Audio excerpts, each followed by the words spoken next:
Friends, എല്ലാവർക്കും എൻ്റെ ചാനലിലേക്ക് സ്വാഗതം. അപ്പോൾ നമുക്കിനി താമരയുടെ സമയമാണ്, താമരയുടെ സീസണാണ് ഈ വരുന്നത്. അപ്പോൾ താമര എങ്ങനെയൊക്കെ നമുക്ക് സംരക്ഷിക്കാം എങ്ങനെ നോക്കാം.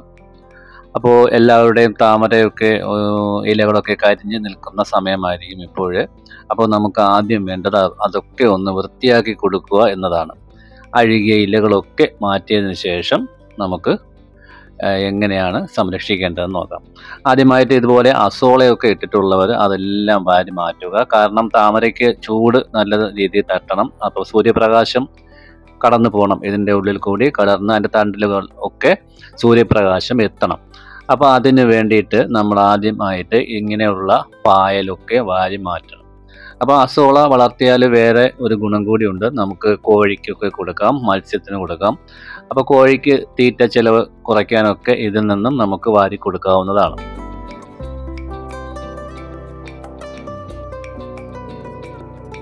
കുറച്ച് അസോള ഇട്ടിരുന്നാൽ വീണ്ടും അത് വലുതാകും. അപ്പോൾ ഇനി നമുക്ക് ചെയ്യേണ്ടത് എന്ത് വളം കൊടുക്കാം എന്നുള്ളതാണ്. അപ്പോൾ നമുക്ക് ആദ്യമായിട്ട് DAP ഇതുപോലെ കുറച്ച് DAP എടുക്കുക. ഒരു പേപ്പർ കഷ്ണം ഉണ്ടാക്കി അതിനുശേഷം ആ DAP അതിലിടുക. അതിനുശേഷം നമുക്ക് കൊടുക്കാവുന്ന വേറൊരു വളമാണ് പൊട്ടാഷും ഇതിൽ നമുക്കിങ്ങനെ ആഡ് ചെയ്യാം. അതിനുശേഷം നമുക്ക് NPKയും കൊടുക്കാം. അപ്പോൾ അല്ലാതെ ജൈവ രീതിയിലാണ് നിങ്ങൾ ചെയ്യുന്നതെങ്കിൽ എല്ലുപൊടി, വേപ്പിൻ പിണ്ണാക്ക്, കടലപ്പിണ്ണാക്ക് ഇത് ചെറിയ ഓരോ പീസ് വീതം എടുത്ത് അതിൽ 2 പീസോ എടുത്തതിന് ശേഷം നമുക്ക് ഇതുപോലെ തുണിയിലെ കിഴി കെട്ടി ഇതിൻ്റെ നല്ലതുപോലെ കിഴി കെട്ടിയതിന് ശേഷം ഇതിൻ്റെ ഉള്ളിൽ വെച്ച് കൊടുക്കാം. അതിൻ്റെ കൂടെ വേണമെങ്കിൽ കുറച്ച് ചാണകപ്പൊടിയോ ഒക്കെ നമുക്ക് ഇതുപോലെ കിഴി കെട്ടി വെച്ച് കൊടുക്കാം. ഇപ്പോൾ ഞാനിത് പേപ്പറിലാണ് പൊതിഞ്ഞെടുക്കുന്നത്. ഈ വളങ്ങളൊക്കെ പെട്ടെന്ന് അലിഞ്ഞ് ചേരാൻ വേണ്ടിയിട്ടാണ്. അപ്പോൾ കുറച്ചെടുത്താൽ മതിയാകും, കൂടുതലെടുക്കരുത്. ഇതുപോലെ പേപ്പറിൽ പൊതിഞ്ഞതിന് ശേഷം നമുക്ക് താമരയുടെ സെൻട്രൽ ഭാഗത്ത്, കാരണം താമരയുടെ വേര് തുടങ്ങുന്നത് നമ്മൾ നട്ടിരിക്കുന്ന പാത്രത്തിൻ്റെ സൈഡിൽ കൂടിയായിരിക്കും. അപ്പോൾ നമ്മൾ സെൻട്രൽ ഭാഗത്ത് വേണം ഇത് വെച്ച് കൊടുക്കാനുള്ളത്. ഇതുപോലെ പായൽ മാറ്റിയതിന് ശേഷം സെൻട്രൽ ഭാഗത്ത് ഏറ്റവും താഴ്ത്തി വെച്ച് കൊടുക്കുക.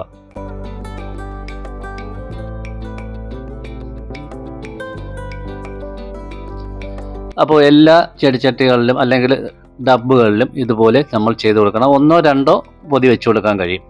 അപ്പോൾ അതിനുശേഷം ഈ പായലൊക്കെ മാറ്റിയതിന് ശേഷമുള്ള വളർച്ചയാണ് നിങ്ങൾ ഈ കാണുന്നത്.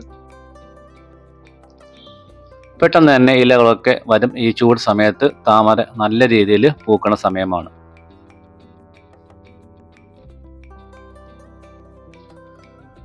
കരിഞ്ഞു നിൽക്കുന്ന ഇലകൾ അപ്പോഴപ്പോൾ മാറ്റുക. അപ്പോൾ അതിനുശേഷം നല്ല രീതിയിൽ പൂക്കളൊക്കെ ആയി തുടങ്ങിയിട്ടുണ്ട്. താമരയ്ക്ക് എല്ലാത്തിലും നല്ല പൂക്കളായിട്ടുണ്ട്, മുട്ടുകളൊക്കെ വന്ന് തുടങ്ങിക്കഴിഞ്ഞു. അപ്പോൾ ഇനി അതിൻ്റെ താമരയുടെ വളർച്ച നമുക്ക് നോക്കാം.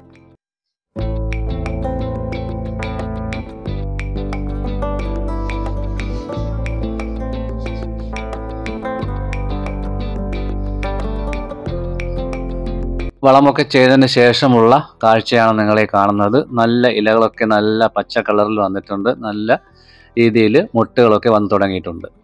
ഒത്തിരി മുട്ടുകൾ വന്ന് തുടങ്ങിയിട്ടുണ്ട്, കണ്ടാൽ മനസ്സിലാകും. അപ്പോൾ നമ്മൾ തീർച്ചയായിട്ടും ഇതുപോലുള്ള രാസവളങ്ങൾ ചെയ്തു കഴിഞ്ഞാൽ നല്ല രീതിയിൽ താമര പൂക്കും. കാരണം ഇപ്പോൾ താമരയുടെ പൂക്കാലം കൂടിയാണ്. ഫ്ലോട്ടിംഗ് ലീഫ് വന്നു കഴിഞ്ഞാൽ അതിൻ്റെ കൂടെ ഒരു മുട്ടുമുണ്ടാകും.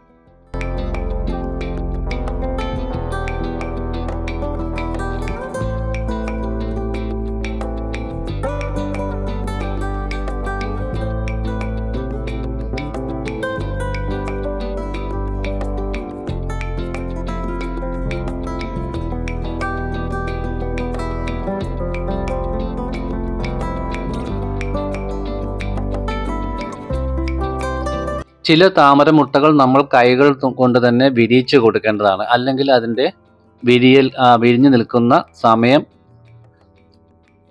കുറച്ചേ കാണുകയുള്ളൂ. കാരണം അതിനിടയ്ക്ക് അത് പൊഴിഞ്ഞു പോകും. അപ്പോൾ ആ മുട്ടുകൾ നമ്മൾ ഒന്ന് വിരിച്ചു കൊടുത്തു കഴിഞ്ഞാൽ നല്ല രീതിയിൽ ഒരു കുറച്ച് ദിവസം അതുണ്ടാകും.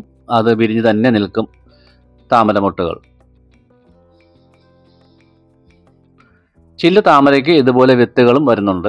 പക്ഷേ വിത്തിനേക്കാൾ ഏറ്റവും നല്ലത് നമുക്ക് അതിൻ്റെ ട്യൂബർ വാങ്ങി നടുന്നതായിരിക്കും നല്ലത്.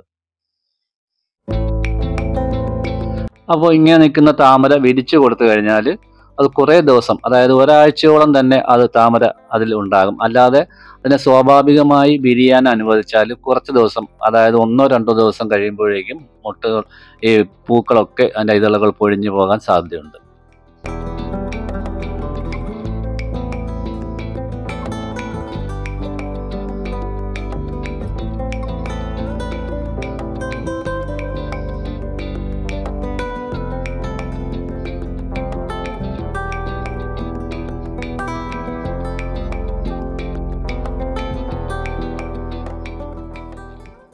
അതുപോലെ കൊതുക് വരാതിരിക്കാൻ വേണ്ടി നമുക്ക് ഗപ്പികളൊക്കെ ഇട്ട് കൊടുക്കാം. അങ്ങനെയൊക്കെ ചെയ്ത് കഴിഞ്ഞാൽ കൊതുകൊന്നും വരില്ല. പക്ഷേ അസോള ഇടുന്ന താമര ഡബ്ബുകളിലൊന്നും കൊതുക് മുട്ടയിടാറില്ല. അസോള നിറഞ്ഞിരിക്കുന്നത് കാരണം കൊതുക് മുട്ടയിടാറില്ല. അപ്പോൾ കഴിവതും നമുക്ക് ഇതിൽ അസോള ഇടാൻ ശ്രമിക്കുക. അതുപോലെ തന്നെ അസോള കൂടുതലാകാനും പാടില്ല. എൻ്റെ ഒരു മൈക്രോ ലോട്ടസ് ആണിത്.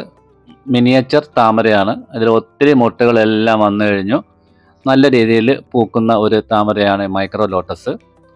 അപ്പോൾ ഇതിൻ്റെ ട്യൂബറൊക്കെ ചെറിയ ട്യൂബറുകളാണ്.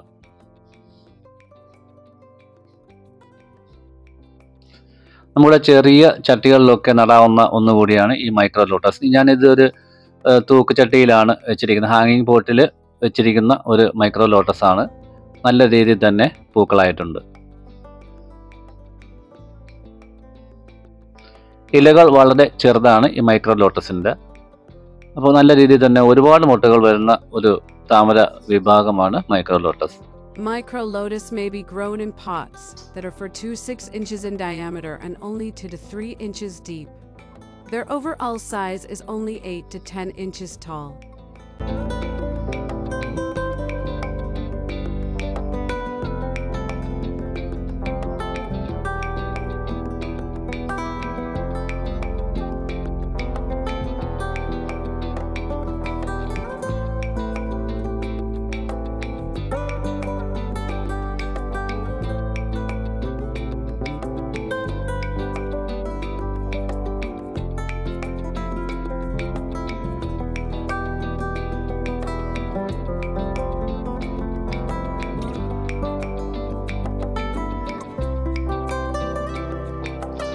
അപ്പോൾ ഇത്രയുള്ള വീഡിയോ. എല്ലാവർക്കും നന്ദി, നമസ്കാരം.